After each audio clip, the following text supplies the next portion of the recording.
Hali ndugu mwanamume. Ndugu mwanamume, ninalo jambo zuri sana la kutaka kukwambia siku ya leo. Ndugu yangu mwanamume, haipo sababu kubwa sana ya wewe kuwa bize na mademu. Ukiona mwanamke mzuri amekunogea, oa mweke ndani. Hakuna faida ya kutembea na wanawake wengi, hutapata faida. Ila ukioa ukaweka ndani, angalau utapata faida, watazaa na wataendelea kufaidi. Kwa hiyo, kitu ambacho nataka nikwambie, usipoteze fedha zako kuwekeza kwa wanawake ambao unawatumia siku moja na kusepa. Yaani utapoteza fedha nyingi sana. Na unajua wanawake kiukweli wako kibiashara, wako kimasilahi.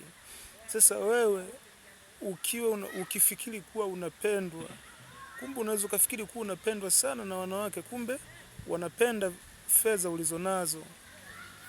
Kwa hiyo ushauri wa kwangu mwanamume, ukiona mwanamke amekunogea, chukua weka ndani ili wewe unajisevia vizuri kabisa, kuliko kutumia nguvu nyingi na kuharibu mali zako kwa ajili ya vimwali ambavyo vinakuja vinapita. Umeona, huu ni ushauri wangu, nimefanya utafiti, nimepractice, yani unaweza ukasema kwamba ni sijui mapiskali, ukiona amekuwa piskali kwako, uchukua weka ndani. Umeona, kuliko kuna unachukua tu, unatumia fedha zako nini, inakuwa haikupi faida sana.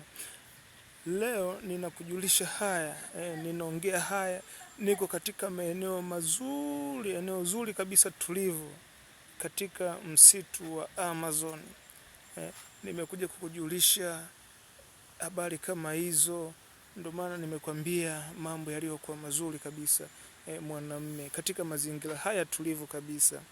Kwa hiyo I hope utakuwa umenielewa. Ukiona amekunogea huyo mwanamke, ukiona amekunogea, chukua mweke ndani ili wewe unafaidi kila siku. Wakati wote ule ukitaka kumuomba anakupa. Kama hawezi kuwa anakupa wakati unaotaka, basi unaweza ukampiga chini. Hivyo ndio ushauri wangu leo. Yaani ukiona anakunogea au ukiona unakunogea, chukua weka ndani. Nafikiri utakuwa umenielewa. Asante.